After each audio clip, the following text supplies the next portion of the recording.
اقرأ كتاب الله ترق جنانه وتنل أعوذ عظيم بالله من الشيطان الرجيم بسم الله الرحمن الرحيم الغفران الحمد لله رب العالمين نحمده ونستعينه ونستغفره ونعوذ بالله من شرور أنفسنا ومن سيئات أعمالنا من يهده الله فلا مضل له ومن يضلل فلا هادي له أشهد أن لا إله إلا الله وحده لا شريك له وأشهد أن محمدا عبده ورسوله سبحانك لا علم لنا إلا ما علمتنا إنك أنت العليم الحكيم اللهم علمنا ما ينفعنا وانفعنا بما علمتنا وزدنا علما اللهم أتي أنفسنا تقواها وزكها أنت خير من زكاها أنت وليها ومولاها ربي يسر ولا تؤسر ربي تمم بالخير أما بعد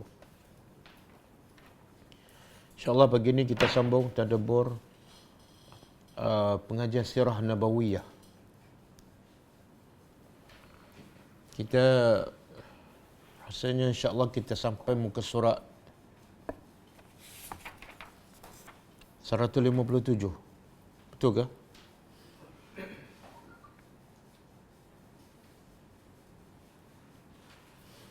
Surat 157, betul? Tajuk baru ah.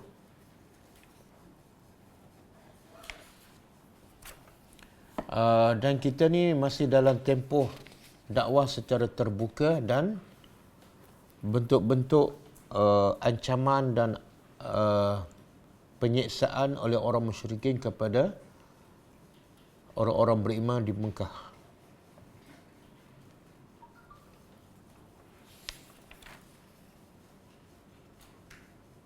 Dan yang lepas kita dah bincang tentang bagaimana orang musyrikin menyakiti Rasulullah sallallahu alaihi wasallam, tetapi terbatas.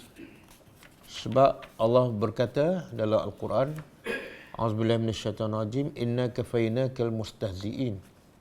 Yang maksudnya kata Allah, sesungguhnya kami memelihara kamu daripada kejahatan orang-orang yang mempermainkan agama ataupun memperolokkan kamu. Dan Allah menjaga Nabi daripada penyiksaan orang-orang musyrikin melalui Abu Talib. Kemudian kita juga bincang bagaimana Abu Bakar tak terkecuali daripada dihina dan disakiti oleh orang musyrikin. Walaupun Abu Bakar ada kedudukan dan terkenal sebagai orang yang suka berbuat kebaikan. Dan kerana Abu Bakar ada kedudukan, maka dan juga dilindungi oleh kaum dia, maka penentangan orang musyrikin dan penyiksaan kepada Abu Bakar terbatas. Tapi selain pada itu, boleh dikatakan orang musyrikin bebas untuk menangkap, untuk menyiksa orang-orang yang beriman. Sebab kebanyakan yang selain pada itu adalah di kalangan mereka yang miskin. Seperti Bilal bin Rabah, Ammar bin Yasir, bapaknya Yasir dan maknya Sumayyah, Nahdiyah, Khabbab ibn al-Arts. Yang miskin-miskin ni, yang tidak ada harta, tidak ada kedudukan, tidak ada keluarga yang pertahankan, biasanya golongan ini diseksa habis-habisan oleh orang musyrikin. Dan Nabi pun tidak boleh buat apa-apa. Kecuali Abu Bakar sedikit. Abu Bakar antara penyelamat kepada beberapa sahabat Nabi yang beriman dan diseksa. Itu pun yang Abu Bakar selamatkan ialah mereka yang asalnya adalah hamba. Adapun yang bukan hamba, Abu Bakar tidak boleh selamatkan. Ini kita baca dari buku muka surat 157. Muka surat 157. Tekanan Quraisy terhadap kaum muslimin. Dan tajuk dia tekanan orang Quraisy ataupun penyiksaan orang Quraisy terhadap kaum muslimin. Sebenarnya ini juga menggambarkan betapa Al-Quran itu adalah satu perkara yang berat. Bila mereka beriman dengan Al-Quran dan mereka cuba amalkan dan sampaikan, inilah hasilnya. Iaitu mereka ditekan, mereka dihina, mereka diseksa dan ada yang dibunuh. Kerana apa? Kerana sebiji Al-Quran. Sebab itu Nabi dah Allah bagi peringatan awal-awal kepada Nabi dan juga kepada orang beriman bahawa Quran ini satu benda yang besar dan berat. Sehingga Allah sebut dalam surah Al-Muzammil, inna sanulqi alayka qawlan saqila. Allah suruh Nabi, ya ayyuhal muzammil, bangun malam, sama ada 2/3 ataupun separuh ataupun 1/3, dan bacalah Quran. Kenapa? Sebabnya ialah sebagai persiapan untuk Nabi mentadabbur Al-Quran dan melaksanakannya dalam kehidupan. Sehingga Allah kata, inna sanulqi, sesungguhnya kami akan campak kepada engkau qaulan, satu kata-kata, iaitu Al-Quran, saqilan, yang sangat berat. Berat tak berat, inilah hasilnya. Iaitu bila Nabi dan sahabat beramal dengan Al-Quran dan cuba menyampaikan, muncullah tekanan penyiksaan orang Quraisy terhadap orang beriman kerana hanya Quran. Dan sebab itulah Nabi dan para sahabat boleh bertahan. Tidak ada yang murtad. Tidak ada yang tak tahan kecuali Ammar bin Yasir, itu pun sementara. Kenapa mereka boleh bertahan walaupun diseksa begitu teruk? Sebab hari pertama lagi mereka dah faham. Quran ni bukan untuk bahan bacaan. Quran bukan untuk seronok, bukan untuk dapat habuan dunia, bukan untuk dapat anugerah. Tapi Quran adalah untuk dilaksanakan, dan bila dilaksanakan mesti ada ujian, mesti ada tekanan, mesti ada penyiksaan. Dan kemuncaknya mesti dibunuh hanya kerana Al-Quran. Okey, kata penulis, gangguan Quraisy terhadap kaum muslimin tidaklah sebatas tuduhan palsu. Maksudnya gangguan orang Quraisy ni kepada orang muslimin bukan setakat tuduh saja. Nabi ni tukang sihir, Quran ni sihir. Nabi penyair, Quran pun adalah syair. Nabi adalah gila, bukan terhenti setakat tuduhan palsu. Pendustaan yang terbuka dan pelecehan yang pahit serta gangguan terhadap peribadi Rasulullah SAW. Asal kita dah baca ni kan?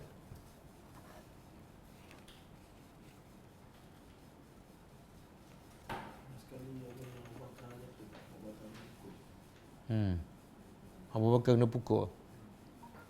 Okey, itu saya baca daripada buku lain. Dalam buku ni dia tak sebut pasal Abu Bakar dipukul. Okey. Kemudian kita baca. Abdullah bin Mas'ud yang merupakan saksi mata kepada berkata, orang yang pertama kali menampakkan keislaman mereka adalah 7 orang, iaitu Rasulullah SAW, Abu Bakar, Ammar, Sumayyah, Suhaib, Bilal dan Miqdad. Adapun Rasulullah dibela oleh Allah melalui pamannya, pakciknya Abu Talib. Sedangkan Abu Bakar dibela Allah melalui kaumnya. Kaum Abu Bakar pertahankan Abu Bakar walaupun kaum Abu Bakar tidak beriman. Adapun yang lain selain daripada itu, mereka dibawa oleh orang musyrikin, lalu dikenakan kepada mereka baju besi, lalu dijemur di bawah terik matahari, dan tidak ada seorang pun yang sanggup menahan siksaan tersebut sehingga mengikut keinginan mereka kecuali Bilal. Kerana sesungguhnya ia menganggap hina dirinya dan kaumnya kerana Allah. Mana Bilal bertahan kerana ia sanggup hina dirinya ataupun dihina demi kerana Allah. Kerana itu mereka menyerahkan dirinya kepada anak-anak. Jadi orang musyrikin menyerahkan Bilal kepada anak-anak orang-orang kafir musyrikin Mekah. Lalu mereka bawa Bilal mengelilingi Kaabah, mengelilingi Mekah, lalu menyeksa Bilal. Budak-budak digunakan untuk menyeksa Bilal. Tapi Bilal bertahan dengan mengatakan ahad, ahad. Kemudian akhirnya Abu Bakar yang membeli ataupun memerdekakan Bilal.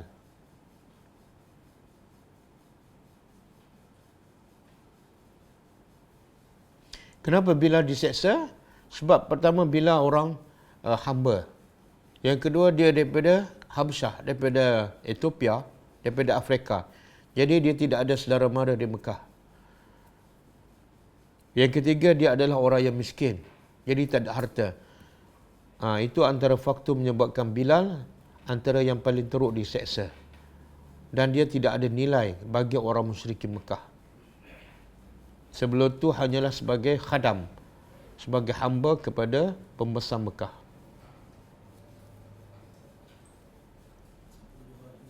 7 orang?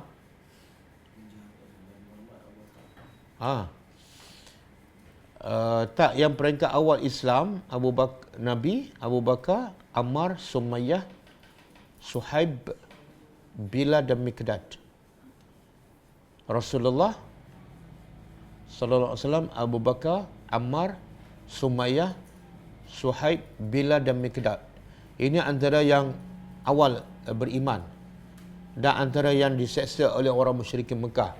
Tetapi Nabi dan Abu Bakar penyeksaannya hanya sedikit.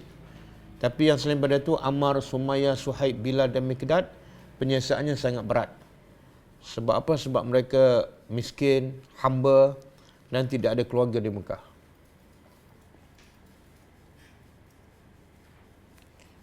Jadi bila Bilal diseksa oleh orang musyrikin di tengah-tengah padang pasir, di tengah-tengah panas matahari, dia letak batu, tapi Bilal bertahan dengan mengatakan ahad, ahad. Tengok bila iman masuk ke dalam hati, keyakinan masuk ke dalam hati Bilal, dia tidak akan goyah. Walaupun diseksa, walaupun sakit, walaupun risikonya akan mati, meninggalkan dunia ini. Tapi kekuatan iman sebenarnya lebih kuat daripada kekerasan hati orang-orang musyrikin yang menyeksa Bilal. Jadi bila Bilal di kemuncak tengah diseksa oleh majikan dia, iaitu yang bernama Umayyah bin Khalaf. Ketika itu datang Abu Bakar radhiyallahu anhu. Maka kata Abu Bakar, "Ala tattaqillaha fi hadzal miskin?" Takutlah pada Allah demi kerana orang miskin ni.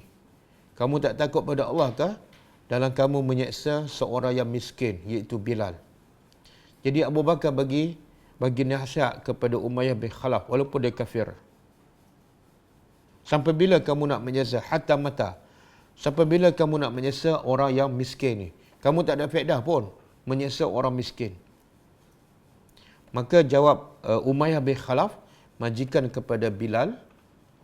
Saya baca daripada buku lain, buku yang kita belajar ni, dia tak sebut detail lah. Maka jawab Umayyah bin Khalaf, "Antal ladzi afsadtahu fa anqizhu mimma tara." Umayyah bin Khalaf kata kepada Abu Bakar, engkaulah yang merosakkan budak ni, Bilal ni. Dulu dia okey je dengan aku. Apa aku cakap dia ikut je. Dia hamba aku. Tapi engkaulah yang menjadikan dia berbeza. Engkaulah menjadikan dia tak nak ikut aku. Dan engkaulah menjadikan dia beriman bukan lagi dengan berhala, tapi dengan Tuhan yang lain. Maka kalau kamu nak, kamu selamatkan dia. Sebab kamu yang merosakkan dia. Maka kata Abu Bakar, af'al. Okey, aku setuju. Kata Abu Bakar, indi ghulamun aswad ajlad. Aku ada seorang budak yang hitam yang lebih kuat daripada Bilal. Lebih kuat daripada Bilal, lebih gagah daripada Bilal. Dan hamba yang hitam ni ala dinika. Dia masih agama engkau, iaitu agama syirik. Jadi aku nak bagi budak hitam ni yang kuat, lebih kuat daripada Bilal kepada engkau, dan engkau bagi Bilal kepada aku. Pertukaran. Maka kata Umayyah bin Khalaf, qabiltu, aku terima. Maka selamatlah Bilal daripada siksaan tuannya Umayyah bin Khalaf. Maka Umayyah memberi Bilal kepada Abu Bakar radhiyallahu anhu. Lalu bila Abu Bakar membayar, Bilal tu sepatut jadi hamba dia. Tapi lepas Abu Bakar beli, Abu Bakar merdekakan Bilal. Jadilah Bilal seorang hamba yang merdeka, seorang manusia yang merdeka.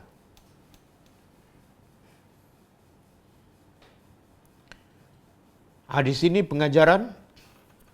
pengajarannya apa? Bila Al-Quran masuk ke dalam hati, walaupun belum sampai 30 juzuk, peringkat awal baru berapa surah, berapa ayat sahaja. Tapi ayat-ayat yang sedikit itu bila menusuk ke hati Bilal, dia tak kisah pun kena seksa, dia tak kisah pun kena bunuh. Yang penting dia mati dalam keadaan iman. Sama juga kisah tukang sihir Fir'aun kan. Tapi bila hati kita keras, ada hijab, kadang-kadang kita tadabbur Al-Quran, beberapa surah pun kadang-kadang tidak masuk ke dalam hati. Bila ada hujan sikit kita tewas. Bila ada musibah sikit kita merungut. Bila rezeki sempit kita dah seolah menyalahkan takdir. Padahal kita membaca Al-Quran dan tadabbur lebih banyak daripada ayat yang dibaca dan ditadabbur oleh Bilal bin Rabah. Bezanya apa? Bezanya apa? Kalau kita belajar tadabbur Al-Quran lagi senang, duduk dalam bilik, dalam kelas, aircon kan. Bila pula belajar Quran di mana? Tengah-tengah padang pasir, dalam keadaan curi, dalam keadaan sembunyi, dalam keadaan tekanan orang musyrikin Mekah, dalam keadaan tertekan dengan majikan dia. Tapi sebab dia belajar dalam keadaan hati dia bersih, hati dia betul-betul yakin kepada Allah, maka beberapa ayat itu betul-betul menusuk ke hatinya dan dia yakin. Sehingga dia tidak sanggup untuk menukar dunia dengan keimanannya. Dan akhirnya, dengan sebab bila lulus ujian, pepatah Arab kata apa? Ba'da kulli mihnatin manhatun. Setiap selepas ujian, mihnah ujian. Minhatun anugerah. Setiap selepas ujian ada anugerah. Ba'da kulli mihnatin minhatun. Jadi setelah Bilal lulus ujian, maka Bilal mendapat minhatun, anugerah daripada Allah Subhanahu wa taala. Sehingga Bilal menjadi seorang bukan hamba kepada manusia tapi hamba kepada Allah. Bilal menjadi orang yang beriman, dan sehingga Nabi memberi berita gembira kepada Bilal. Kata Nabi, satu masa aku bermimpi. Nabi berkata kepada Bilal, satu malam aku bermimpi, fa inni sami'tu khashfan 'alaika baina yaday fil jannah. Wahai Bilal, aku bermimpi aku mendengar bunyi dua selipar engkau di hadapanku dalam surga. Dan mimpi Nabi adalah benar. Makna apa? Nabi bagi berita gembira kepada Bilal bahawa Bilal adalah ahli surga. Daripada hamba, daripada orang berkulit hitam, bangsa yang tidak mulia, tiba-tiba diberi berita gembira sebagai calon ahli syurga. Apa kelebihan Bilal? Sedekah, tak ada harta. Kelebihan Bilal ialah imannya betul-betul kental, dan walaupun ujiannya begitu berat, penyeksaannya terlalu hebat, tapi dia tetap bertahan beriman kepada Allah Subhanahu wa taala. Kemudian kedudukan Bilal pula di sisi para sahabat apa dia? Kata Umar ibn Khattab radhiyallahu anhu, Abu Bakar sayyidana, Abu Bakar sayyiduna wa a'taqa sayyidana. Kata Umar, dia mengangkat kedudukan Bilal yang asalnya seorang hamba. Apa kata Umar? Abu Bakar sayyiduna, Abu Bakar adalah ketua kami. Wa a'taqa sayyidana, dan dia juga Abu Bakar memerdekakan ketua kami, iaitu Bilal. Jadi Umar menganggap Bilal itu adalah sayyiduna, setara dengan Abu Bakar. Nah, itulah kedudukan Bilal, walaupun berasal daripada hamba berkulit hitam, dipandang hina, hanya dijadikan seperti barang dagangan oleh orang musyrikin. Tapi bila Islam masuk ke dalam hatinya, Allah angkat kedudukannya di dunia dan juga di akhirat. Okey, lepas tu Abu Bakar memerdekakan lagi hamba-hamba yang lain, ada semua 7. Dalam buku ni disebut Urwah. Kita baca sikit dalam buku ni. Urwah bin Zubair juga menyebut Abu Bakar membebaskan 7 orang Muslim yang diseksa, iaitu Amir bin Fuhairah, Bilal, Nuzairah, Ummu Ubais, Nahdiyah, dan ada kata bersama Nahdiyah ni anak perempuan dia, tapi di sini dia tulis saudara wanitanya, dan budak wanita Bani Amru bin Muhammad. Jadi semua berapa? Yang Abu Bakar merdeka. Abu Bakar beli dan Abu Bakar merdekakannya. 7 kan? Amir bin Fuhairah, Bilal, Nuzairah, Ummu Ubais, An-Nahdiyah, dan saudaranya, dan seorang lagi budak wanita Bani Amru bin Muammal. Tengok, yang diseksa oleh orang musyrikin bukan orang lelaki sahaja, yang wanita pun ada. Ya. Wanita pun ada yang diseksa. Menunjukkan apa ni? Islam di peringkat awal, semua diterima oleh semua jenis lapisan manusia. Ada lelaki, ada perempuan. Ada dewasa, ada remaja. Ada orang kaya, ada orang miskin. Okey, cuba kita tengok sedikit cerita antara mereka yang dimerdekakan oleh Abu Bakar. Antaranya ialah Zinirah. Di sini dah tak sebut Zinirah.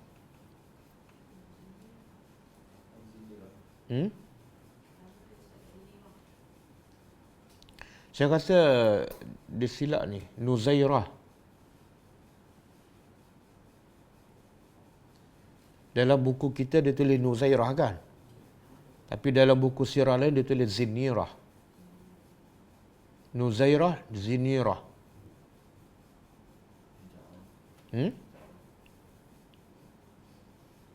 Okey.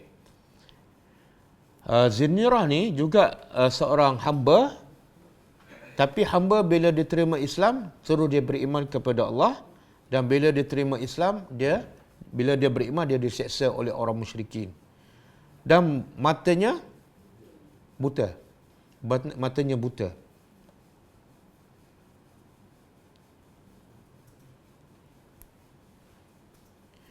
Ketika matanya buta, apa kata orang Quraisy? Ma azhaba basaruha illa Allat wal Uzza. Tidaklah yang menghilangkan mata Zinirah sehingga menjadi buta melainkan Tuhan Lat dan Tuhan Uzza. Itu akidah orang musyrikin. Dia kata siapa yang menentang akidah mereka, menentang Tuhan mereka, maka mereka akan dibutakan mata. Jadi orang musyrik kata Zinirah ni jadi buta sebab apa? Sebab kelebihan Tuhan Lat dan Uzza. Maka Zinirah seorang yang beriman dia tahu Tuhan berhala Lat dan Uzza tidak ada kuasa membutakan orang. Lalu kata Zinirah, kazzabu wa baitullah ma tadurru Allat wal Uzza. Mereka semua orang musyrikin berdusta. Tuhan Lat dan Tuhan Uzza sekali-kali tidak boleh memudaratkan. Itu keyakinan.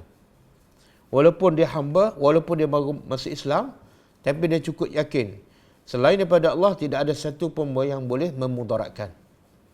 Kadang-kadang masyarakat kita kan, Islam dah lama. Quran dah lama, banyak kali khatam. Umrah pun pergi banyak kali, tapi masih percaya pada bomoh. Masih percaya pada doktor. Masih percaya pada hantu kan. Jadi akidah tu tak mantap. Sebab apa? Mungkin sebab mereka terima akidah tu bukan daripada Quran. Jadi bila bukan daripada Quran, keyakinan mereka pada Allah nipis. Okey, kemudian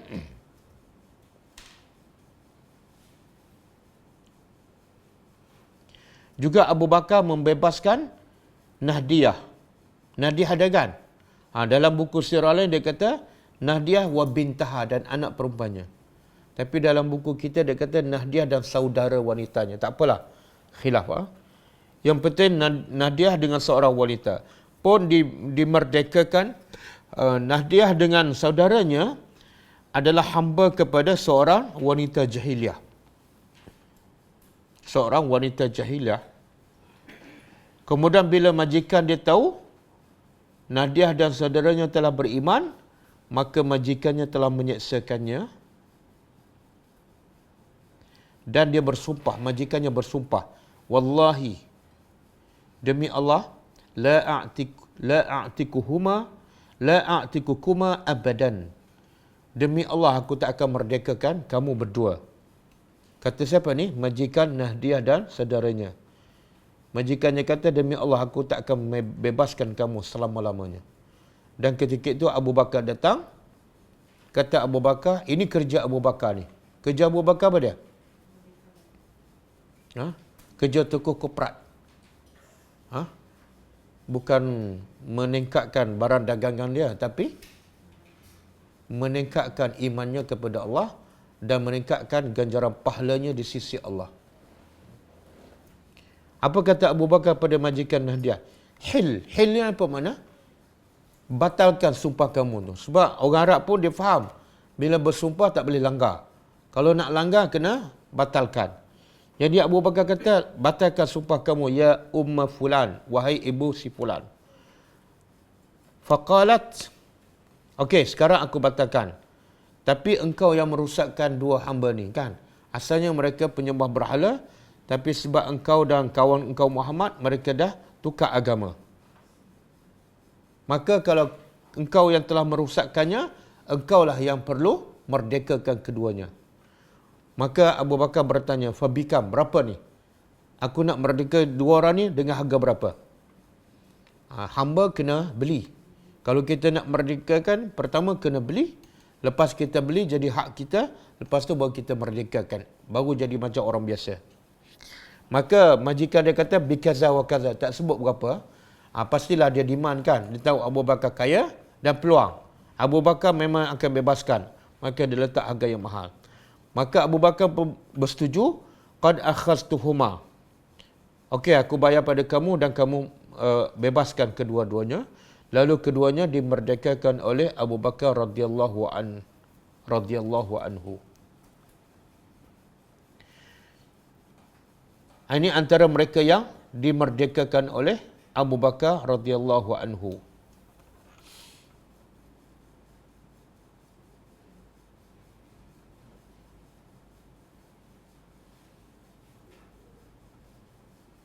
Okey, antara yang dimerdekakan oleh Abu Bakar juga ialah wanita Bani Amru bin Muammal. Itu ada kan dalam buku kita. Iaitu Jariyah Bani Muammal. Dia adalah daripada Bani Adi bin Ka'ab. Setelah hamba ni memeluk Islam, Umar Ibn Khattab menyeksa dia. Masa ni Umar belum Islam. Jadi setelah hamba ni daripada Bani Muammal memeluk Islam, maka Umar menyeksa dia supaya dia meninggalkan Islam. Dan masa itu Umar masih syirik. Dan Umar pukul dia, Umar belasah dia, sehinggalah Umar penat. Dia pukul sampai penat. Kemudian kata Umar kepada hamba perempuan ni, a'taziru ilaik. Aku minta maaf sebab aku dah penat. Inni lam atrukuki illa an malalah. Aku tak akan tinggalkan engkau untuk menyiksa engkau kecuali setelah aku penat. Aku tinggal ni sebab penat. Kalau aku tak penat, aku pukul lagi. Boleh?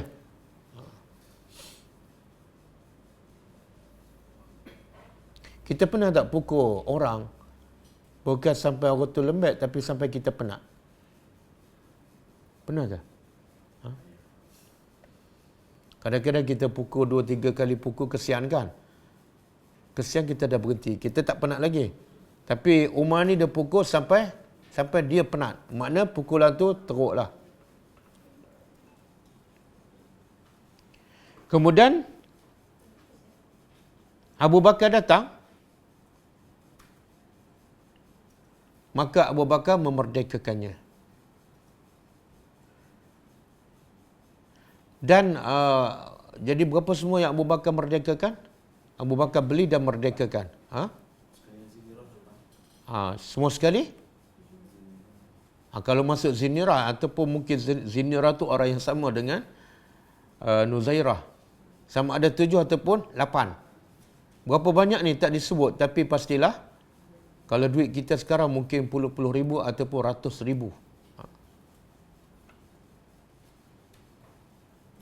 Dan bila bapa Abu Bakar ni Abu Quhafah, dia belum Islam. Bila dia tengok Abu Bakar ni hanya memerdekakan, hanya membebaskan hamba yang miskin, yang lemah, kan? Maka bapa dia tegur Abu Bakar. Dia kata apa? Ya bunaya, ini araka ta'tiku riqaban di'afa. Wahai anakku, aku tengok kamu ni, ada kat sini ke? Ada. Okey. Okey. Kita baca sikit.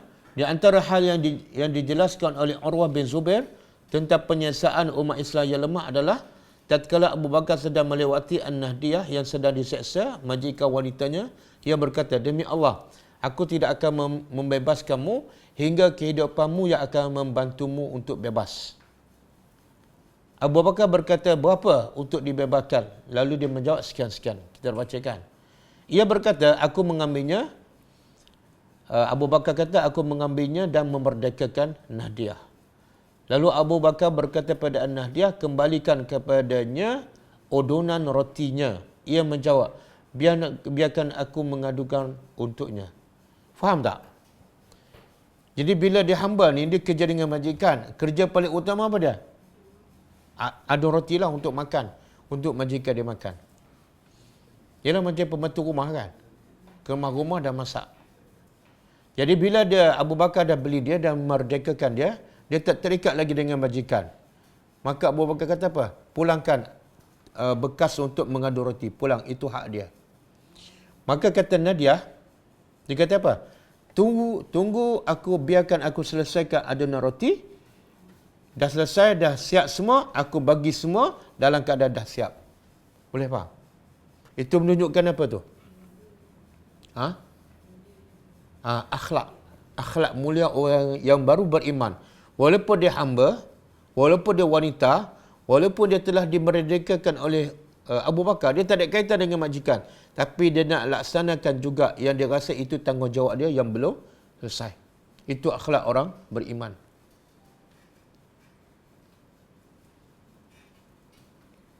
Urwah juga menceritakan tentang hilangnya penglihatan Zinirah.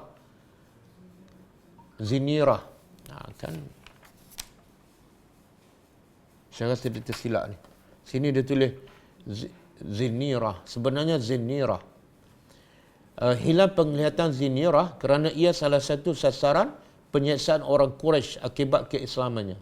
Jadi siapa saja yang masuk Islam, apatah lagi dalam keadaan miskin, tak ada seorang pun terlepas daripada siksaan orang musyrikin. Ia sama sekali menolak permintaan musyrikin. Maka mereka berkata, tidaklah menjadikan Zinirah itu buta kecuali Tuhan Lat dan Uzza. Maka Zinirah menjawab, benarkah begitu? Demi Allah, hal itu tidak benar. Lalu Allah mengembalikan penglihatannya. Dengan izin Allah, Allah kembalikan penglihatan Zinirah. Kenapa? Sebab Zinirah ni yang cukup yakin, yang membutakannya Allah. Dan Allah juga yang boleh kembali mencelakkannya. Dan Allah kembali dia celak. Tak, masa diseksa dia buta. Okey, Abu Bakar memang banyak membebaskan budak-budak Muslim, lelaki ataupun wanita yang lemah. Hingga satu ketika ayahnya berkata. Ayahnya kata apa?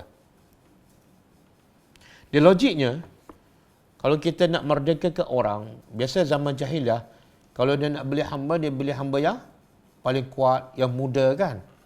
Sama juga Abu Bakar sepatutnya dia merdekakan hamba yang kuat, yang muda, yang gagah. Untuk apa? Untuk manfaat pada dia lah. Kalau dia ada masalah, hamba tu boleh tolong. Jadi Abu Bakar, bapak dia pun pelik. Bapak dia bertanya apa? Ya bunayya, inni araka ta'tiku riqaban di'afa. Wahai anakku, aku lihat kamu ni asyik memerdekakan hamba yang lemah je. Yang lembek je. Falau annaka iza fa'alta i'taqta rijalan juldan yamna'unaka wa yakumuna dunaka. Alangkah baiknya kalau engkau memerdekakan hamba yang kuat, yang gagah, yang boleh pertahankan engkau bila engkau ada masalah, yang boleh membantu engkau bila engkau memerlukan. Dengar jawapan Abu Bakar.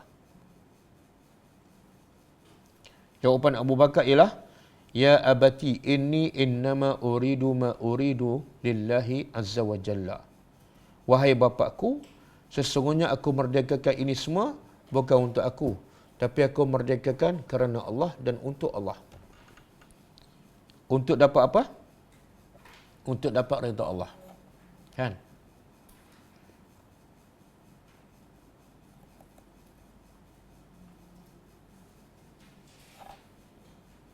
Jadi Abu Bakar bukan nak orang tu, tapi nak redha. Sebab itulah, bila nak redha Allah, jangan tengok siapa yang kita bantu. Dan tidak peliklah, kerana perbuatan Abu Bakar ini turunlah ayat yang Allah memuji Abu Bakar radhiyallahu anhu. Daripada surah apa ni? Al-Lail. Cuba kita tengok. Fa amma man a'ta wattaqa. Adapun orang yang man a'ta wattaqa, orang yang a'ta memberi, wattaqa dan bertakwa. Tengok Allah nak puji. Satu, dia suka memberi. Yang kedua, dia bertakwa. Yang ketiga, wasaddaqa bil husna. Dia membenarkan apa yang husna. Husna di sini ada ahli tafsir mengatakan syurga. Ataupun janji-janji baik daripada Allah. Semua janji Allah dia benarkan. Bila dia percaya pada janji Allah, dia mudah bertakwa. Dan bila dia bertakwa, dia mudah a'ta memberi. Maka orang yang ada 3 sifat ni, suka memberi, bertakwa dan membenarkan semua janji Allah, apa yang Allah bagi padanya? Fasanuyassiruhu lil yusra. Allah kata kami akan permudahkan segala kebaikan untuknya. Kebaikan apa ni? Semua benda yang baik. Dia nak solat ke, nak bangun malam ke, nak bersedekah ke, nak cari orang miskin ke, nak bantu orang ke, semua jadi mudah untuknya. Ada setengah orang nak pergi masjid dah jadi susahkan walaupun masjid tepi rumah. Dan ada orang sebaliknya, duduk rumah jauh daripada masjid, tapi dia boleh istiqamah 5 kali sehari. Subuh pun dia boleh pergi kan. Balik rumah dia tambah lagi dengan solat sunat. Malam dia bangun lagi solat malam. Mana semua ibadat tu menjadi mudah untuknya. Apa rahsianya? Rahsianya ialah dia bertakwa dan dia suka memberi. Sebab itulah kata apa ni? Kata Imam Hasan Al-Basri,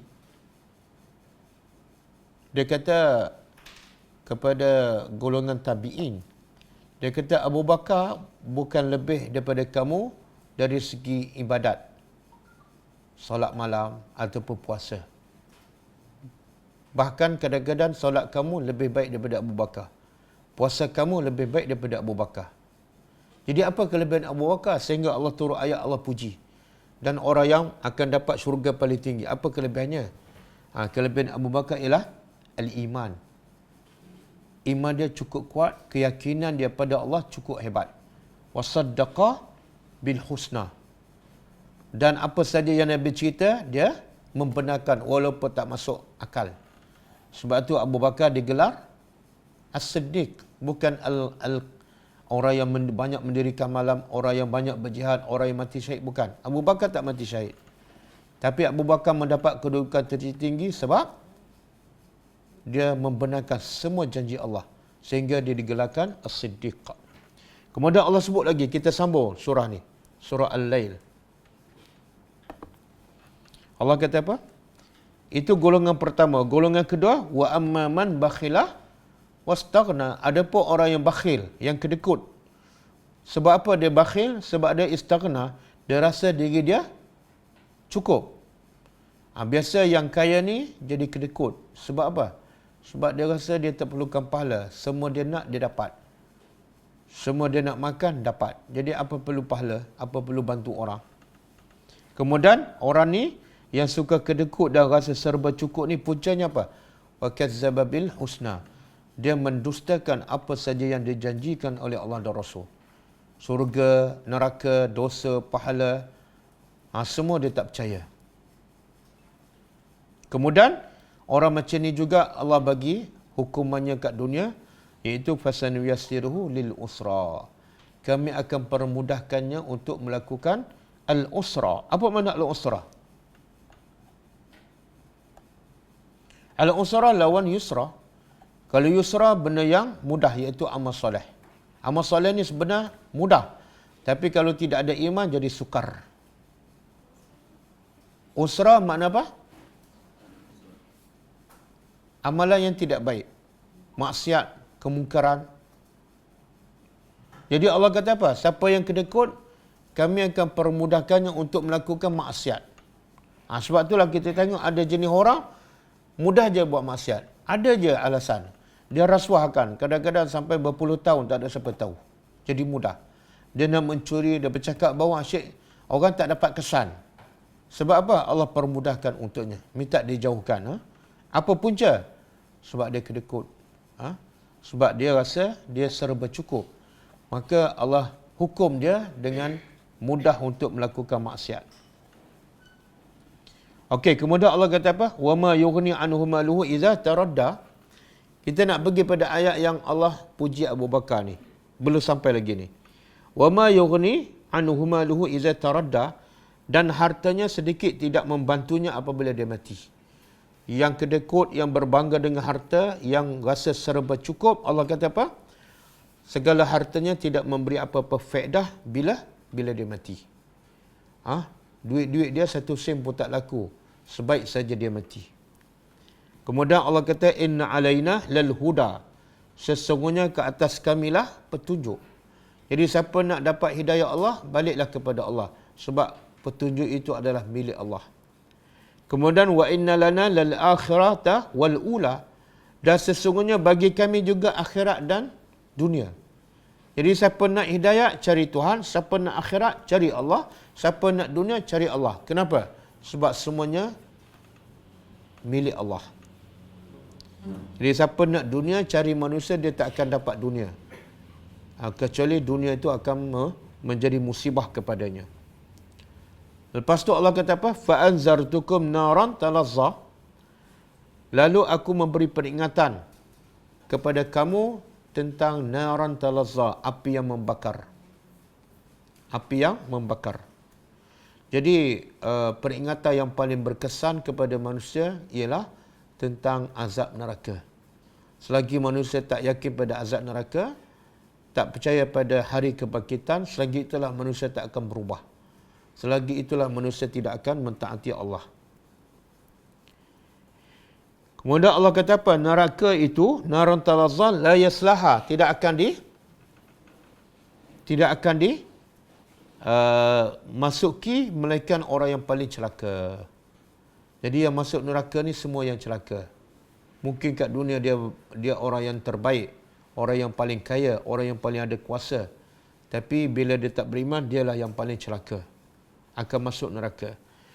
Siapa yang paling celaka? Allazi kazzaba wa tawalla, yang telah berdusta dan berpaling daripada kebenaran.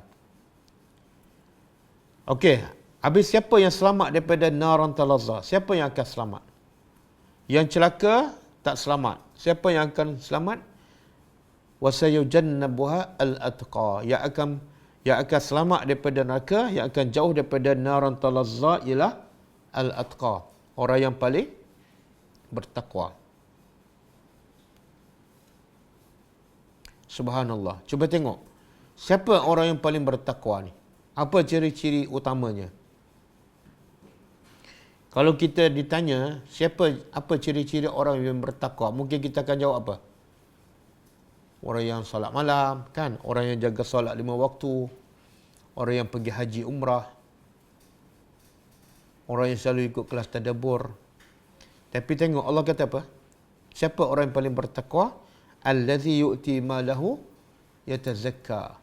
Orang yang selalu memberi hartanya dengan tujuan untuk yatazakka, membersihkan hatinya. Dan apa bukti dia bagi harta untuk bersihkan hatinya? Apa bukti? Ayat 19. Wa ma li ahadin 'indahu min ni'matin tujza.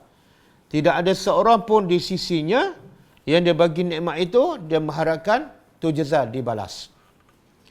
Jadi bukti dia bagi harta kepada orang, khususnya kepada orang miskin macam Abu Bakar, merdekakan hamba ni, 7 orang ni. Apa tujuan? Yatazakka, untuk bersihkan hatinya. Apa bukti? Dia tidak sedikit pun mengharapkan balasan. Sebab tu yang Abu Bakar ni, yang Abu Bakar merdekakan, Abu Bakar tak pilih orang kuat, orang muda, lelaki, tak.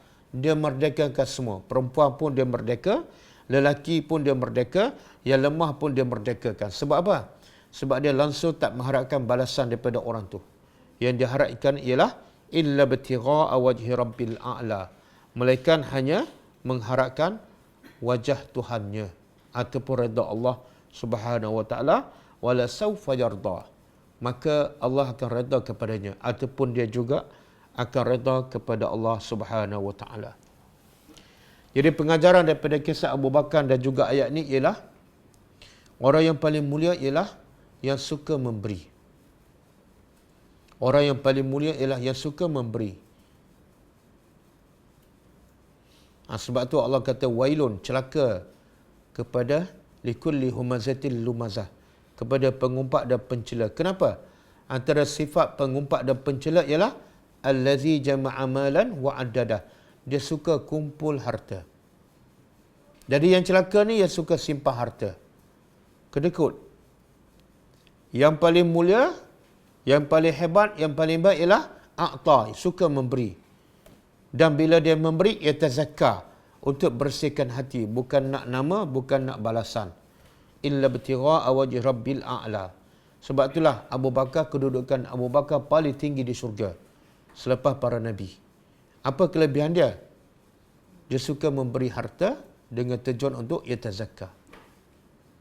Jadi amat rugilah orang yang banyak duit tapi dia habiskan untuk diri dia dan keluarga sahaja.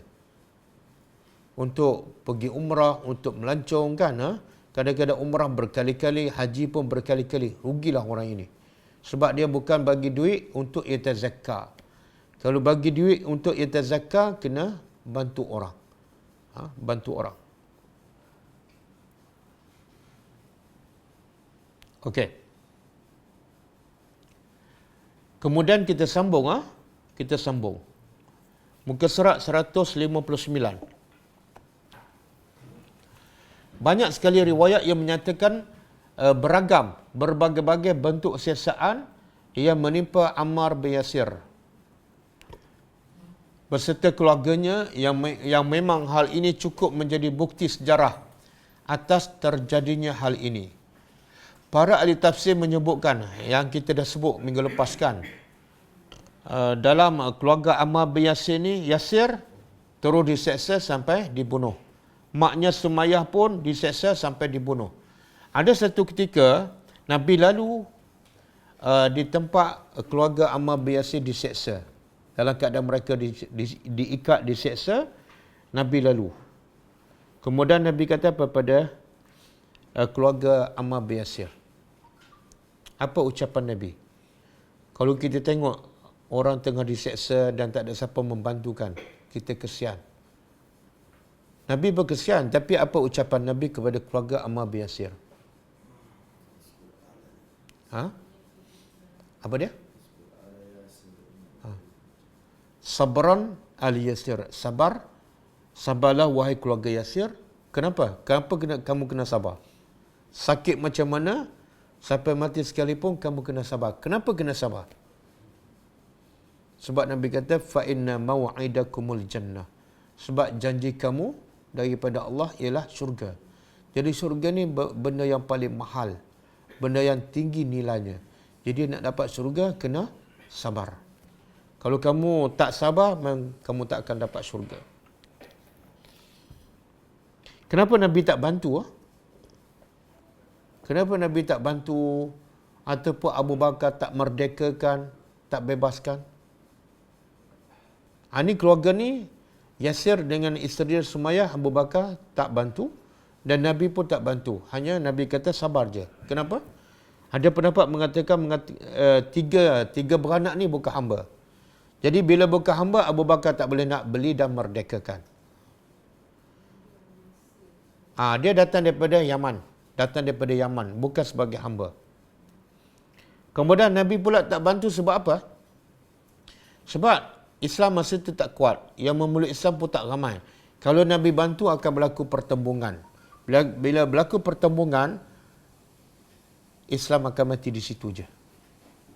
Islam akan mati di situ. Mana maslahat yang lebih besar pada maslahat Islam kekal dan terus berkembang. Maslahat keluarga Ammar bin Yasir, maslahat yang kecil. Bila bertembung maslahat yang kecil dengan maslahat yang besar, kena utama maslahat yang lebih besar.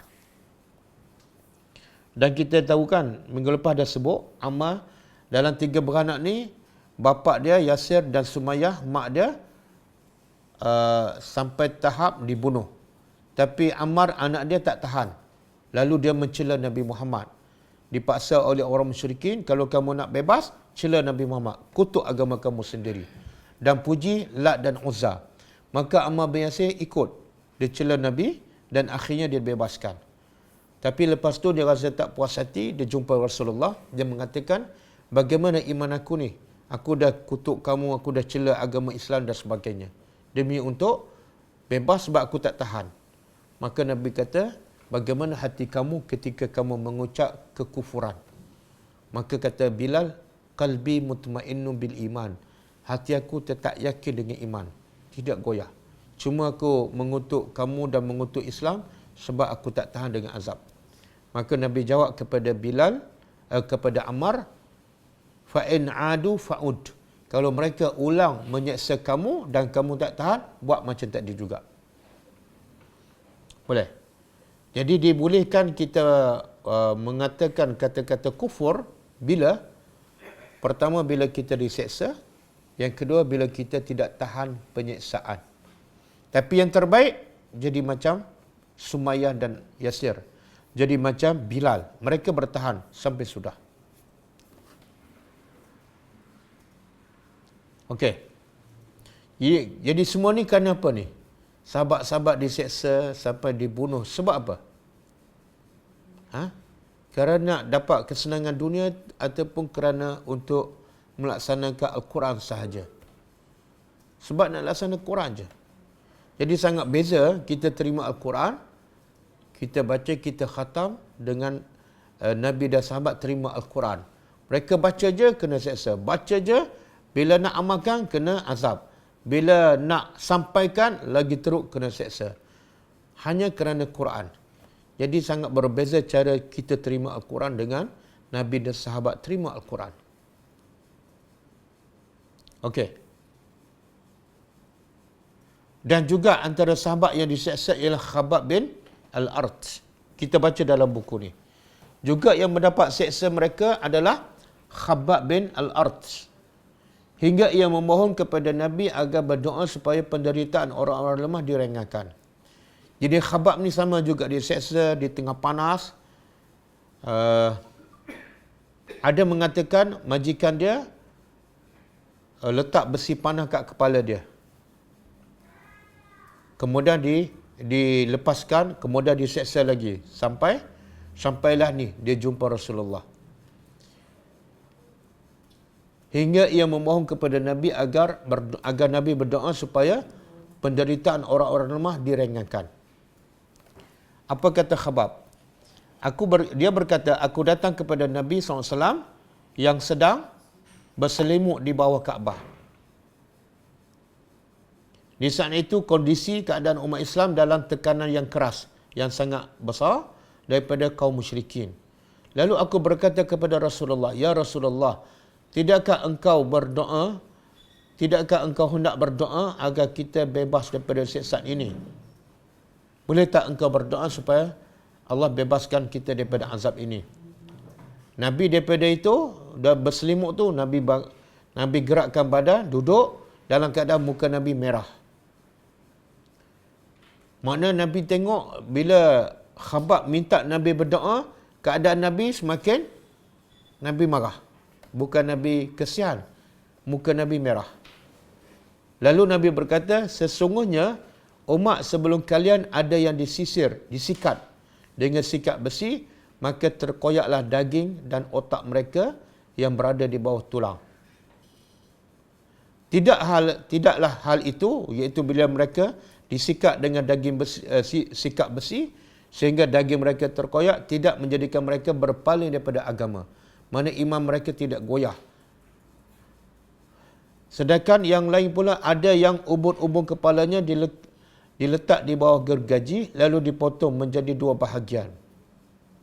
Ada hadis lain mengatakan ada orang beriman dahulu ditangkap, kemudian ditanam dalam tanah separuh badan, kemudian diletak gergaji di kepala, kemudian digergaji hidup-hidup sampai terbelah dua. Maka Nabi kata sedikit pun perbuatan itu tidak menggugat iman mereka. Mereka tetap beriman kepada Allah sehinggalah mereka mati syahid. Kemudian kata Nabi lagi, sesungguhnya Allah akan menyempurnakan agama ini hingga penunggang kuda berjalan daripada Sana'a di Yaman menuju ke Hadramaut secara aman. Apa ni? Maksudnya ialah janji Nabi. Janji Nabi kepada para sahabat bahawa Islam ni tetap akan menang walaupun diseksa teruk, walaupun ramai yang dibunuh, tapi akhirnya Islam akan menang sehingga keadaan Islam aman, damai. Kalau nak naik kuda, bawa barang dagangan ke daripada Hadramaut ke Sana'a ataupun sebaliknya, tidak ada pencuri, tidak ada perompak dan sebagainya. Okey. Pengajarannya apa? Kenapa dalam keadaan sahabat diseksa begitu teruk azabnya, jumpa Nabi hanya minta Nabi berdoa aja. Tapi Nabi marah.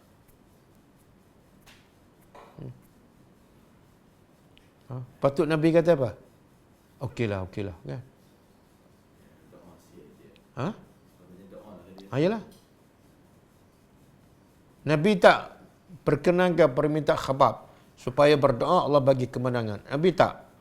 Bahkan Nabi cerita umat-umat dahulu dalam keadaan muka Nabi merah. Kenapa?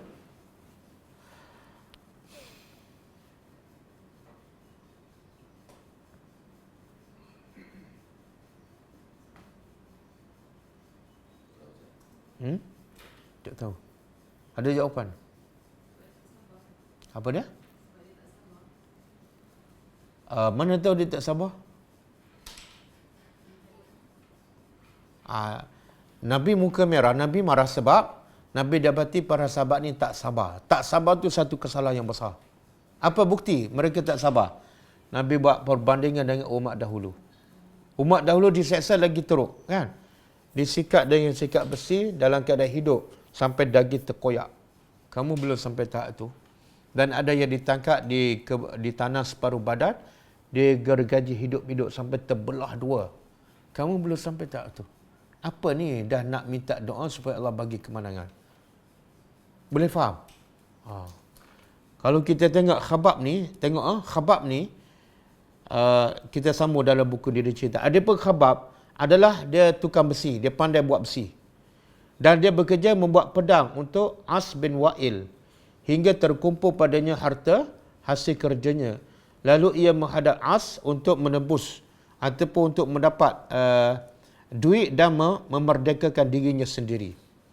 Tapi Al-As berkata kepada dia, kepada Khabbab, aku tidak akan membebaskan kamu sebelum engkau kufur kepada Muhammad.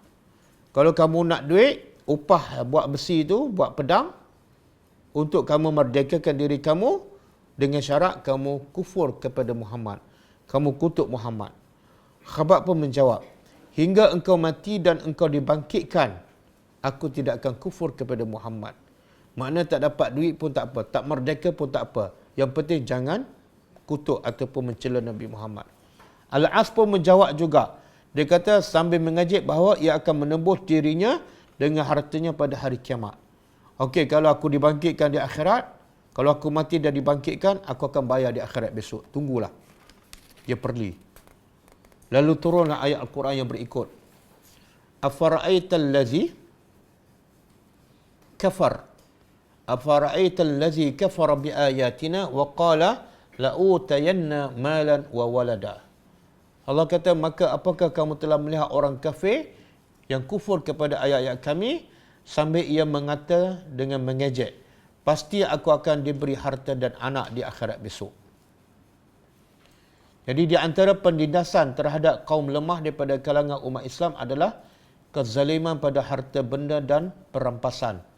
Terlebih lagi gangguan secara fizikal dan peristiwa pemutusan ataupun pemulauan boikot orang Quraisy terhadap Hilful Fudul yang terjadi sebelum Islam. Okey, saya nak sebut, kita ambil pengajaran daripada kisah Khabbab bin Al-Arat yang minta Nabi berdoa, tapi Nabi marah, Nabi tak berdoa, sebaliknya Nabi marah. Dan Nabi cerita pula kisah umat dahulu. Sebab apa? Sebab Nabi marah sebab para sahabat tak sabar. Dalam keadaan ada sahabat yang diseksa begitu teruk, tengah panas, ada yang diletak besi panas di kepalanya. Gambaran seksa tu dah teruk, tapi Nabi kata kamu ni sebenar belum sabar. Sebab tu Nabi buat contoh yang umat-umat dahulu sebagai apa? Satu, nak menunjukkan bahawa mereka belum sabar. Yang kedua, supaya mereka sabar dengan cerita-cerita umat-umat dahulu. Sebagaimana kita tadabbur Al-Quran. Banyak Allah cerita kisah para Nabi, kisah para umat dahulu yang mereka diuji oleh Allah dengan ujian yang sangat besar, sangat berat. Tujuannya apa? Untuk hiburkan hati Nabi. Supaya Nabi bila melihat para nabi dahulu juga diuji, juga diseksa, maka seksaan yang nabi dan orang beriman hadapi akan menjadi ringan. Maka begitu juga cara nabi buat kepada sahabat. Kalau Al-Quran, Allah pujuk nabi dengan kisah para nabi dahulu, nabi pula pujuk para sahabat supaya sabar dengan kisah umat-umat yang dahulu. Bahkan mungkin dengan mendengar kisah-kisah umat dahulu yang lagi teruk, para sahabat akan menjadi bersyukur kepada Allah sebab azab mereka tidaklah seteruk azab umat-umat yang dahulu. Okey, ini kita masuk bahagian lain ni, muka surat 160 ha. Di antara penindasan terhadap kaum yang lemah. Ini kita masuk tajuk kecil yang lain. Cukup setakat ni ya. Jadi sebenarnya bila kita baca sirah ni, pertama-tama di peringkat awal, sebenarnya inilah gambaran sebenar orang yang membawa Al-Quran. Inilah sebenar gambaran orang yang membaca Al-Quran yang sebenar. Inilah sebenar gambaran orang yang faham Al-Quran. Iaitu mesti ada ujian. Quran satu benda yang besar, satu benda yang berat, yang mesti selepas baca ada ujian. Kalau kita lepas baca tak ada apa-apa ujian, bahkan dapat benda yang menyeronokkan, sebenarnya kita belum menghayati Al-Quran. Kita belum faham sebenar apa tujuan Al-Quran diturunkan. Jauh daripada antara langit dengan bumi. Bagaimana sahabat terima Al-Quran dengan kita terima Al-Quran. Sebab itulah kita boleh relax je terima Al-Quran kan. Senyum, bila khatam pun seronok. Bila hafal pun anak kita hafal Quran kita seronok. Bila khatam kita buat majlis, macam tak ada benda apa-apa pun. Sedangkan Quran tu ada tanggungjawab yang besar dan berat. Yang sepatutnya, bila kita tak faham, kita menangis. Bila kita tak beramal, kita lagi menangis. Dan bila kita tak sampaikan, kita lagi rasa bersalah. Sebab Allah mencela orang yang tidak menyampaikan Al-Quran. Wallahu a'lam.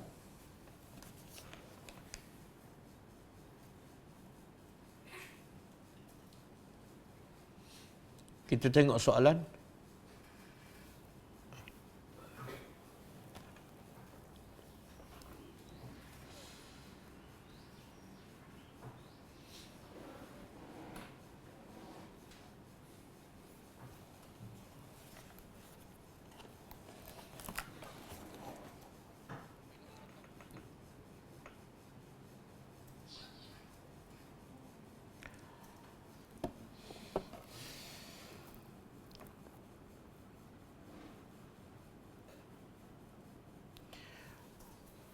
Syarin Rani, soalan. Assalamualaikum Ustaz. Waalaikumsalam. Ada hadis haram neraka bagi yang mengamalkan solat sunat 4 rakaat sebelum dan selepas zuhur. Hadis sahih ke? Ulama berbeza pendapat tentang hadis yang Nabi bersabda siapa yang solat 4 rakaat sebelum solat fardu zuhur maka Allah haramkan neraka ke atasnya. Ada ulama kata hadis itu sahih, ada mengatakan hadis itu dhaif. Siapa yang mengambil pendapat mengatakan hadis itu dhaif, dia solat ini apa ni? Mengharapkan solat sunat 4 rakaat sebelum siapa yang mengatakan hadis 4 rakaat sebelum zuhur dan 4 rakaat selepas zuhur adalah hadis dhaif, cukup dia buat yang 12 rakaat tu. 12 rakaat setiap hari kan? 2 rakaat sebelum subuh, 4 rakaat sebelum zuhur, 2 rakaat selepas zuhur, 2 rakaat selepas maghrib dan 2 rakaat selepas Isya. 12 rakaat Nabi kata, kalau dia buat 12 rakaat setiap hari, Allah akan bina untuknya sebuah istana di syurga. Bila dia dapat istana di syurga, agak-agak dia selamat tak daripada api neraka. Selamatlah. Dah masuk dalam syurga, dah ada istana, confirm selamat daripada api neraka. Jadi bagi siapa yang rasa hadis tu dhaif, okey, dia tak perlu buat 4 rakaat sebelum zuhur. Yang dia perlu istiqamah ialah 4 sebelum zuhur, 2 selepas zuhur. Dan campur yang lain semua sekali 12 rakaat setiap hari. InsyaAllah dia akan dapat istana dan juga dia akan dapat selamat daripada api neraka. Tapi bagi siapa yang rasa hadis tu, dia ambil pendapat hadis tu sahih, buatlah 4 sebelum zuhur dan 4 selepas zuhur. Wallahu a'lam. Assalamualaikum Ustaz. Waalaikumsalam. Mana lebih baik antara melawan balik walaupun kita mati berbanding dengan bersabar dengan penyiksaan yang mungkin mengakibatkan kematian juga? Dalam hal berkaitan dengan melepaskan keimanan. Tak, dalam kes yang berlaku di awal Islam, sahabat-sahabat diberi pilihan sama ada nak bertahan dengan iman dan sanggup diseksa sampai mati, walaupun dipaksa murtad, dia tak akan murtad. Ataupun pilihan kedua, bila dia seksa dan dia tak tahan, maka dia pun mengucapkan perkataan kufur. Sebab apa? Bukan sebab dia kufur pada Islam, tapi sebab dia tak tahan dengan penyiksaan. Dua-dua dibenarkan dalam Islam. Tapi antara dua tu yang mana lebih baik? Yang lebih baik ialah yang bertahan. Tetap bertahan dengan akidah dan tidak mencela Islam, tidak berkufur kepada Islam pada zahirnya. Itu lebih baik. Jadi antara Ammar dengan bapa dia lebih baik, Yasir. Antara Ammar dengan mak dia, Sumayyah lebih baik. Bahkan Sumayyah digelarkan wanita pertama yang syahid dalam Islam. Wanita pertama yang syahid dalam Islam. Mungkin soalan ni dia kata mana lebih baik dengan melawan. Tak, melawan ni tengok keadaan. Kalau kita melawan menyebabkan mudarat lebih besar, maka jangan melawan. Sebab itulah Islam di peringkat Mekah, Nabi tak bagi sahabat melawan. Umar nak isytihar secara terang dan melawan pun Nabi tak benarkan. Bahkan turun ayat yang melarang orang-orang beriman di Mekah, tahan tangan kamu, jangan berperang, jangan lawan. Kenapa? Sebab bila lawan dalam keadaan kita lemah, Islam akan mati dan tak akan tumbuh, tak akan tersebar lagi selepas itu. Tapi sebaliknya bila Nabi berhijrah ke Madinah, Islam dah kuat, turun ayat membenarkan orang Islam melawan orang-orang kafir. Membenarkan Islam berperang dengan orang kafir. Bila tu? Bila Islam dah kuat. Wallahu a'lam.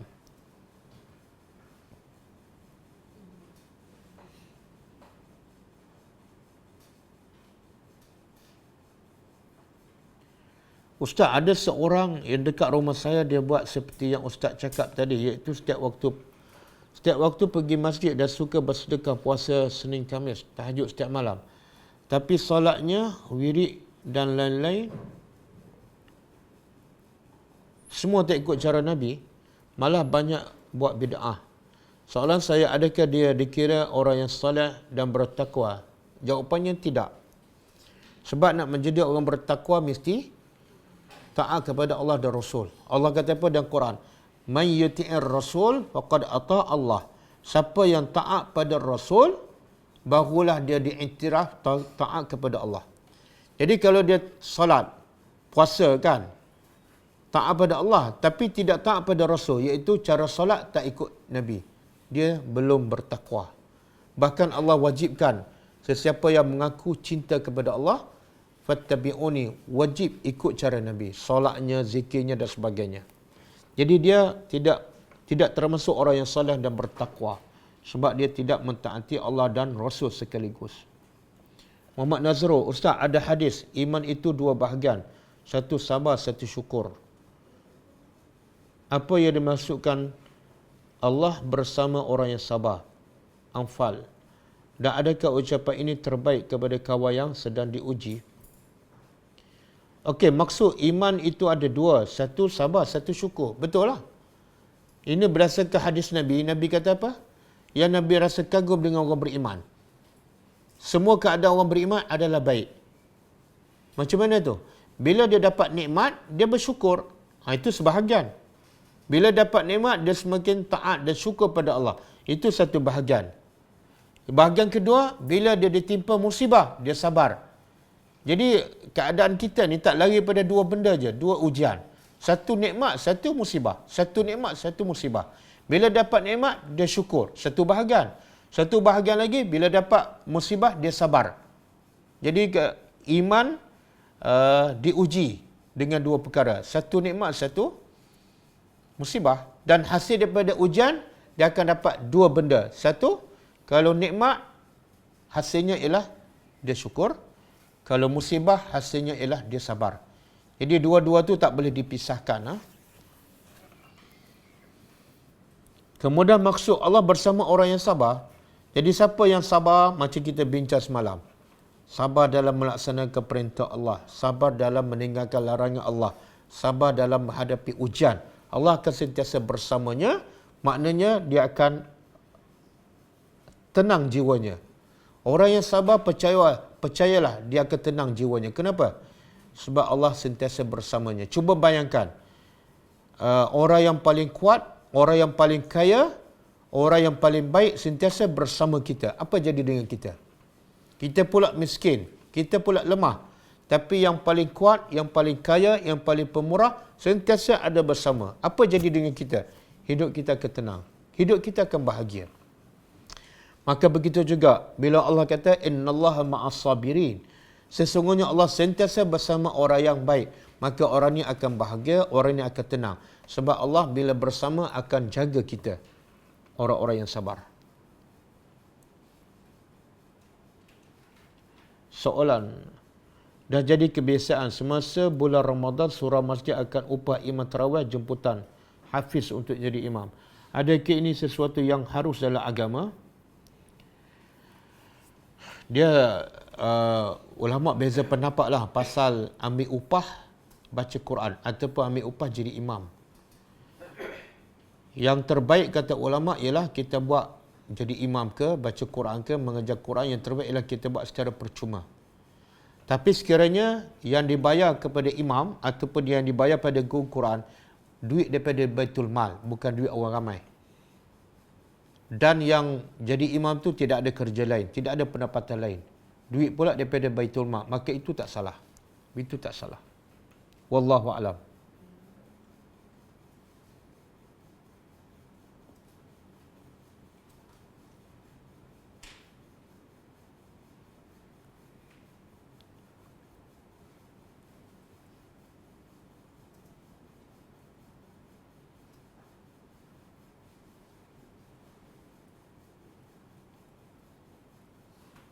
Empat rakaat sebelum zuhur itu maksudnya 2 kali solat sunat qabliyah, ya.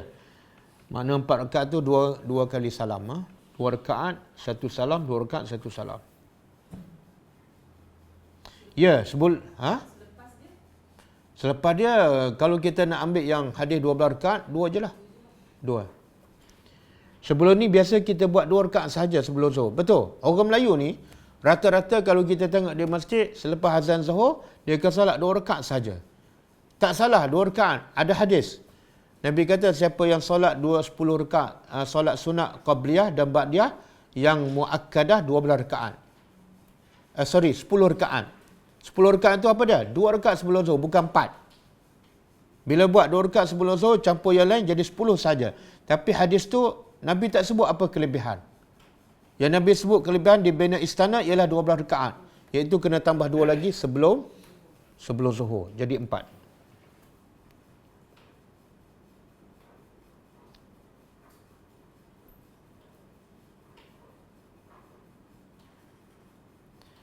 Assalamualaikum Ustaz. Waalaikumsalam. Pada usia warga emas, selain daripada amalan yang biasa solat wajib dan sunat puasa bersedekah, wajibkah makcik keluar berdakwah kepada kawan-kawan ataupun jiran-jiran yang masih belum solat dan belum dapat baca Quran? Dia sebenar dakwah ni pertama kita kena faham dia adalah kerja yang paling mulia. Kerja yang paling mulia, kerja yang paling baik, kerja yang paling Allah suka. Itu yang pertama sekali. Bila kita fikir itu kerja yang paling mulia, kerja yang paling Allah suka, maka kita sebagai orang beriman, lelaki ke perempuan, sepatutnya sentiasa berlomba untuk buat benda tu. Apatah lagi hadis Nabi kata, ahabbun nasi ilallah anfa'uhum linnas. Orang yang paling Allah cinta, orang yang paling banyak memberi manfaat pada orang. Manfaat apa yang paling baik kepada manusia? Bagi makan ke bagi ilmu? Bagi ilmu. Jadi kalau kita faham, orang yang paling Allah suka berdakwah. Kerja yang paling Allah suka, yang paling banyak memberi manfaat pada orang. Dan manfaat yang paling besar ialah kita bagi ilmu kepada orang. Jadi kita fikirlah mana yang terbaik untuk kita. Kalau ada jiran sebelah, orang miskin, kita pergi ziarah. Ziarah sambil bagi makanan, bagi bantuan. Sambil itu kita pandu dia supaya dia belajar agama. Kalau kita boleh ajar Quran, ajarlah. Ramai orang miskin kan. Sebenarnya orang miskin ada di mana-mana. Tak perlu pergi kawasan pedalaman. Di bandar pun ada. Di sekitar PJ, di sekitar Gombak Sungai Buloh, kita dah ziarah berpuluh-puluh keluarga miskin. Tak perlu pergi ke Gua Musang. Jadi kalau kita prihatin, kalau kita nak mencapai kebaikan di sisi Allah, buatlah yang Allah suka, bukan yang kita suka. Apa dia? Antaranya kita boleh berdakwah dengan pergi ziarah keluarga miskin. Sambil kita bantu makan, bagi makanan pada dia, kita ajar Quran. Kadang-kadang dia tak tahu baca langsung, ajarlah Iqra. Benda simple aja. Kalau dah boleh baca Quran, bagi panduan supaya dia belajar pula tadabbur. Mungkin kita tak mengajar, tapi kita bagi link pada dia supaya dia belajar. Masukkan nama dia dalam grup. Setiap kali ada kelas, kita hantar link untuk dia ikut kelas tadabbur. Itu juga bentuk dakwah. Wallahu a'lam.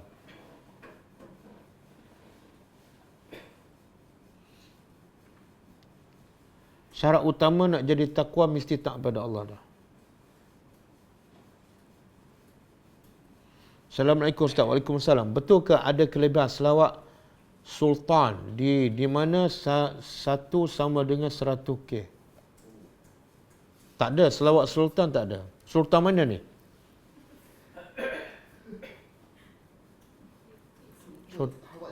Sultan Pahang ke Sultan Kelantan ni? Tak ada. Jawapannya tak ada. Apatah lagi sama dengan 100,000. Itu tak ada dalil lah. Jangan tertipu dengan syaitan. Syaitan nak kita sesat dan kita beramal tapi sia-sia. Apa dia? Syaitan gambarkan amalan tu macam baik je. Selawat okey. Tapi cara tak betul. Akhirnya amalan tu sia-sia dan tak diterima oleh Allah Subhanahu Wa Taala.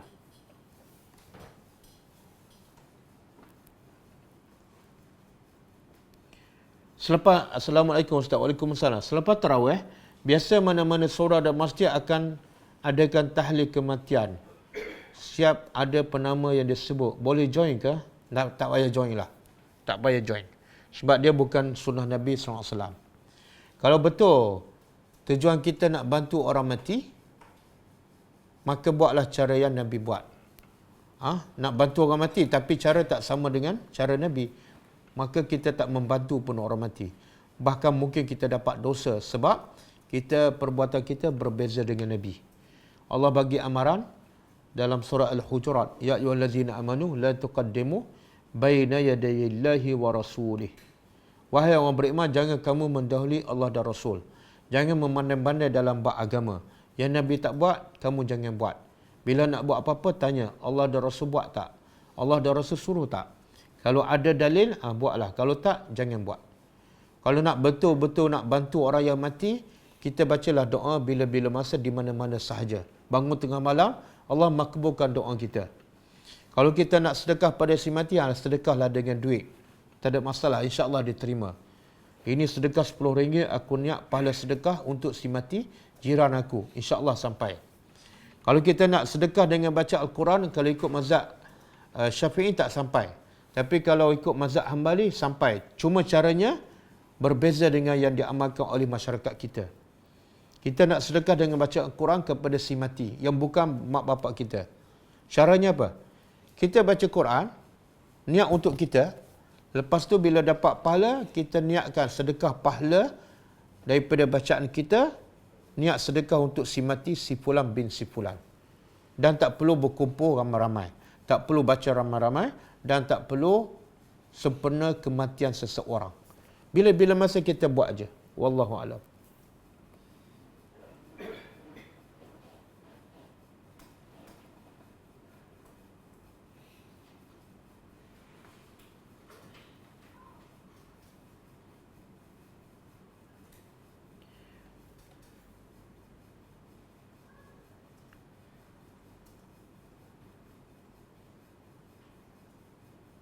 Dalam satu komuniti masyarakat, contoh kejiranan, flat, ramai tak salat time azan, masih di luar lepak.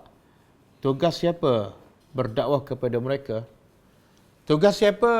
Nabi sebut dalam satu hadis, man ra'a minkum munkaran falyughayyiru biyadihi, fa illam yastati' fa bilisanihi, fa illam yastati' fa biqalbihi, wa zalika adhaful iman. Maksud dia, Nabi kata, siapa sahaja yang melihat kemungkaran. Siapa sahaja melihat kemungkaran. Nabi tak kata ulama, Nabi tak kata ustaz, Nabi tak kata lelaki, Nabi tak kata perempuan. Siapa saja melihat kemungkaran. Kemungkaran apa ni? Mungkaran, apa saja kemungkaran. Yang ittifaq ulama itu adalah mungkar. Maka apa kewajipannya? Falyughayyirhu biyadihi. Dia kena tegur dengan tangannya ataupun dengan kuasa. Kalau dia ketua kampung ke, ketua penduduk ke, imam ke, dia kena cegah dengan kuasa dia, dengan pengaruh dia. Fa'illam yastati', kalau dia tak mampu, tegur dengan lidah.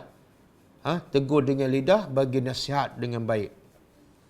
Kalau tak mampu juga, wajib dia benci dalam hati. Dan benci dalam hati itulah iman yang paling lemah. Maknanya, kalau tegur dengan tangan pun tak, tegur dengan lidah pun tak, benci dalam hati pun tak, orang ni tidak ada iman. Sebab benci dalam hati iman yang paling lemah. Kalau tak benci, tidak ada iman. Jadi dalam hadis ni Nabi tak sebut ustaz ke, ulama ke, orang biasa ke, lelaki ke, wanita ke, umum. Jadi bila kita melihat kemungkaran di kawasan kita, walaupun kita wanita, kita ada tanggungjawab untuk menegurnya. Kalau kita rasa kita wanita tak mampu sebab yang buat tu orang lelaki, tugas kita bagi kepada orang lelaki. Tugas kita bagi kepada ketua kampung ataupun ketua penduduk ataupun imam. Bila kita dah bagi tahu mereka tak sampaikan, itu dosa mereka. Semoga kita lepas.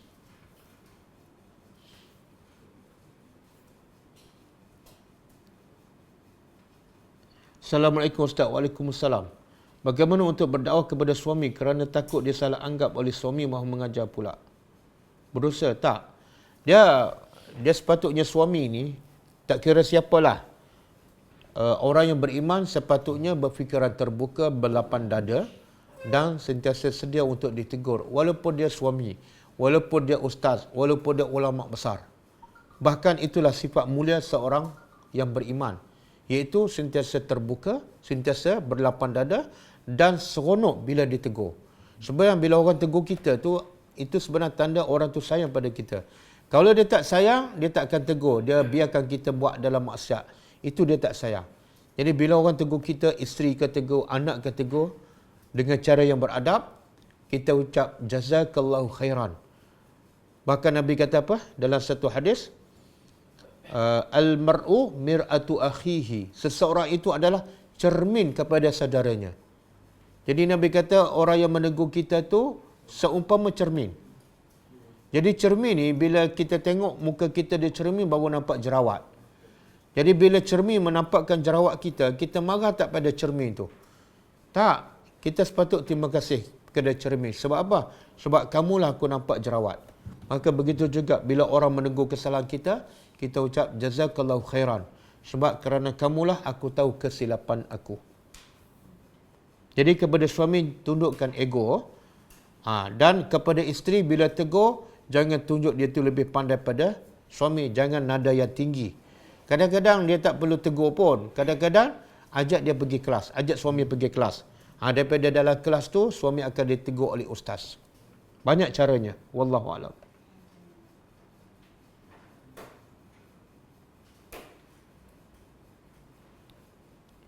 Ustaz, ada hadis sahih yang mengatakan wanita boleh pilih mana-mana pintu apabila cukup salat, taat suami dan seterusnya. Maka perlu lagikah berdakwah?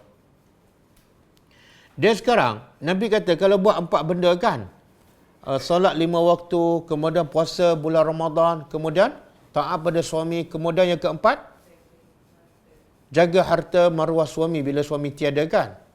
Okey, soalan dia, kalau dia buat 4 ni, Nabi kata dia boleh masuk mana-mana pintu syurga. Jadi perlu tak lagi berdakwah sebab Nabi dah jamin. Okey, jawapan saya ialah yang dia buat 4 ni dah betul tak dijamin diterima oleh Allah? Ada jaminan tak? Ada tak wahyu daripada Allah? Okey, kamu dah sah.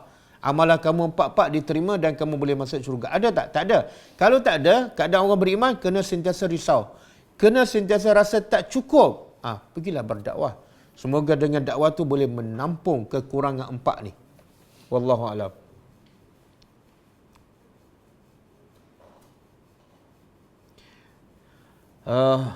Ruzaini, Ustaz nak tanya, salat sunat sebelum asar dirahmati Allah. Nak tanya hadis sahih. Ya, betul, hadis sahih. Nabi kata, rahimallahu man salat arba'an qabla al-asri. Atau kama qala sallallahu alaihi wasallam. Maksud dia, Allah merahmati siapa yang solat sunat sebelum asar 4 rakaat. Hadis sahih.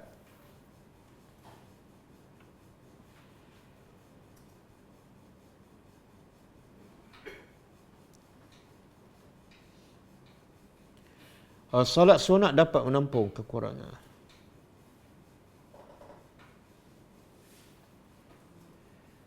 Bagaimana jika keluarga terdekat buat tahlil? Kalau tak hadir, takut terjejas hubungan. Tak, kita sambil meraihkan, sambil kita berdakwah lah.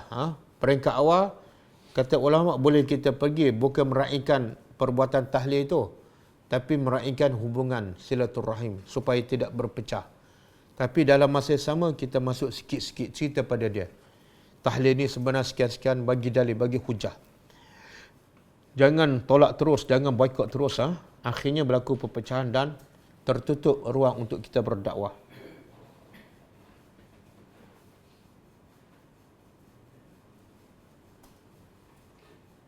Ustaz, kalau sedekah duit untuk si mati, kita pun dapat pahala sedekah? Ya, dapat, insya-Allah. Kalau kita sedekah duit untuk si mati, kita akan dapat pahala lah.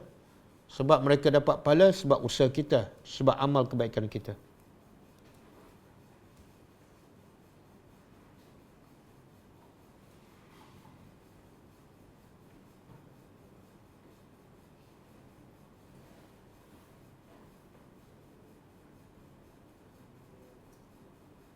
Salam Ustaz. Waalaikumsalam. Bila kita solat malam, terutama tahajud, apakah doa tersebut perlu dilakukan selepas tahajud dilakukan ataupun ketika sujud terakhir ketika bertahajud? Sebenarnya tidak ada arahan ataupun petunjuk daripada Nabi bila doa yang terbaik di waktu malam. Cuma ada hadis yang mengatakan Allah akan turun 1/3 malam. Dan bila Allah turun, Allah akan tanya 3 perkara. Mana hambaku yang berdoa, aku akan makbulkan. Mana hambaku yang minta ampun, aku akan ampunkan. Mana hambaku yang berhajat, maka aku akan tunaikan hajatnya. Bila dalam hadis itu tak sebut. Cuma dalam hadis yang lain Nabi kata doa yang terbaik ialah ketika sujud. Ketika sujud dalam solat. Sebab sehampir-hampir hamba kepada Allah ialah ketika dia sujud dalam solat. Jadi kalau ikut hadis ni, doa terbaik ketika solat tahajud bila? Ketika dalam solat dan ketika sujud. Yang kedua, yang terbaik ialah ketika tahiyat akhir. Nabi sebut dalam satu hadis, lepas kamu baca tahiyat akhir, pilihlah mana-mana doa yang kamu nak. Ketika itu doa akan dimakbulkan. Selepas tahiyat akhir dan sebelum salam. Kemudian selepas tu, 1/3 malam dalam solat ke di luar solat memang akan dimakbulkan. Wallahu a'lam.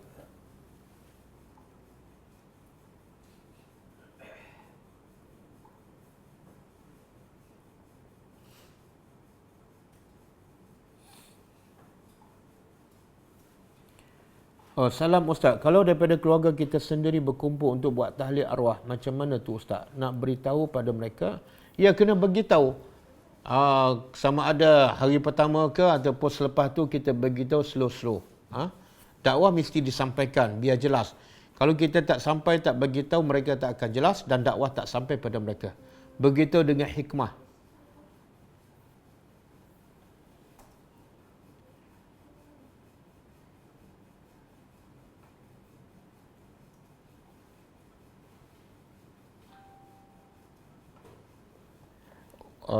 Ustaz, Imam Ahmad Ibn Hanbal kata boleh hadiah baca Al-Quran kepada si mati. Tidak bercanggah ke dengan hadis? Sesiapa yang baca Quran, maka dia akan bagi syafaat kepada pembacanya di hari kiamat. Kenapa bercanggah? Tak bercanggah. Imam Ahmad mengatakan kita boleh baca Quran, kemudian sedekahkan pahala bacaan kita kepada si mati. Berdasarkan apa? Mazhab Ambali buat contoh, sedekah kepada si mati sampai, doa kepada si mati sampai, maka baca Quran, sedekah pahala, baca Quran kepada si mati, dia kias. Maka logiknya sampailah. Adapun yang Nabi kata, bacalah Quran kerana ia akan memberi syafaat kepada pembacanya. Itu betul, hadis sahih. Tapi yang mazhab Ambali mengatakan sampai, dia kias kepada doa dan juga kias kepada sedekah kepada si mati sampai. Maka sedekah pahala baca Quran juga sampai. Tidak bercanggah.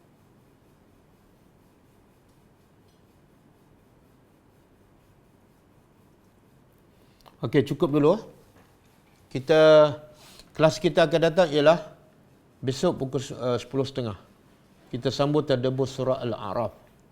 Kita tutup dengan membaca tasbih kafarah. Subhanakallahumma wa bihamdika asyhadu an la ilaha illa anta astaghfiruka wa atubu ilaik. Assalamualaikum warahmatullahi wabarakatuh. اقرأ كتاب الله ترق جنانه وتنل عظيم الأجر والغفران.